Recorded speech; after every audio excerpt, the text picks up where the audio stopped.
In a world that worships reaction, the man who remains calm becomes a mystery.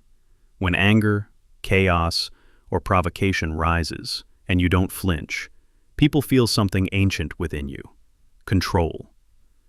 Epictetus taught, "It's not what happens to you, but how you react that matters."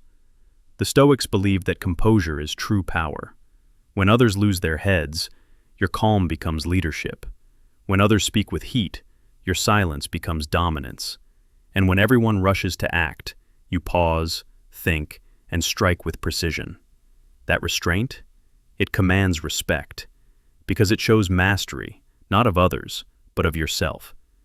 People respect what they can trust. If your words, moods, and decisions swing with the wind, respect fades. But when you show up with quiet consistency, day after day, you build a reputation that speaks before you do.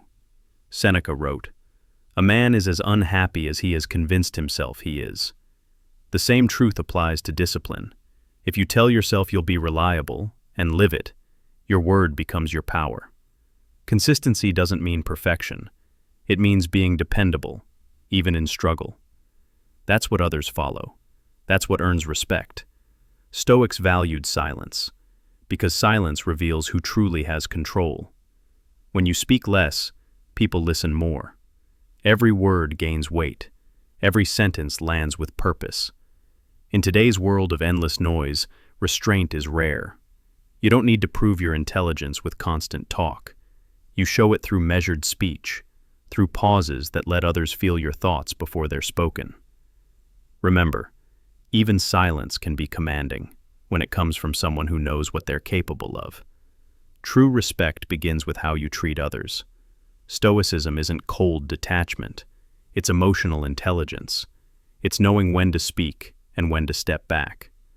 When you respect someone's boundaries, you communicate one thing: strength without threat.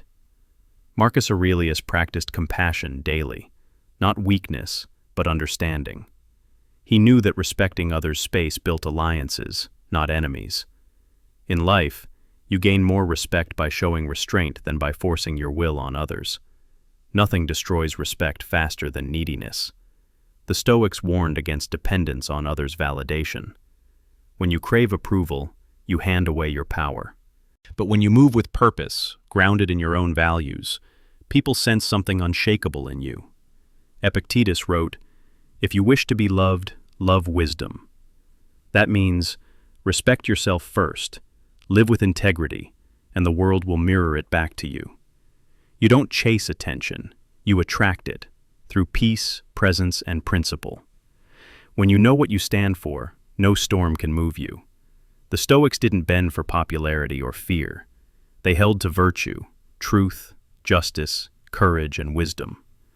Modern respect is the same. People may not agree with you, but they'll remember you stood your ground without arrogance. There's power in quiet conviction, not loud defiance. When your actions and values align, you don't need to explain yourself. Your life becomes your argument. When insulted, do not fight fire with fire. A Stoic fights fire with stillness. Seneca once said, "The best revenge is to be unlike him who performed the injury." By refusing to react with equal bitterness, you display a higher order of control. People respect those who cannot be provoked because it means their emotions serve them, not the other way around. That's why the calm man in chaos is always the most powerful in the room. Respect flows toward those who can govern themselves. The Stoics saw discipline as freedom, the freedom to act without being ruled by impulse. Waking early, training the body, refining the mind, these aren't punishments. They're declarations. I am in control. Each time you resist temptation, you strengthen invisible armor. And over time, that armor becomes your presence. People feel it when you walk in the room. Power without humility turns to arrogance. Wisdom without gratitude becomes pride. The Stoics knew the balance, that gratitude grounds strength and perspective. Marcus Aurelius, emperor of Rome, wrote daily notes to remind himself he was just a man, a servant of duty, not a god among men. When you remain humble in victory and gracious in defeat, people respect not just your power, but your character. There's a moment in every life when integrity is tested, when no one's watching, and the easy path whispers your name. The Stoics called this the exam of the soul. Do you still do what's right, even when there's no reward? Do you act with justice, even when silence would protect you? That's where true respect is born, from the courage to follow virtue when it hurts. People might not say it, but they will remember it. Respect isn't a performance, it's a reflection of how you govern yourself. You don't gain it through wealth, through fame, or through domination. You gain it through calm when others rage, through consistency when others falter, through principle when others betray. The Stoic walks through life quietly, but leaves footprints of strength wherever he goes.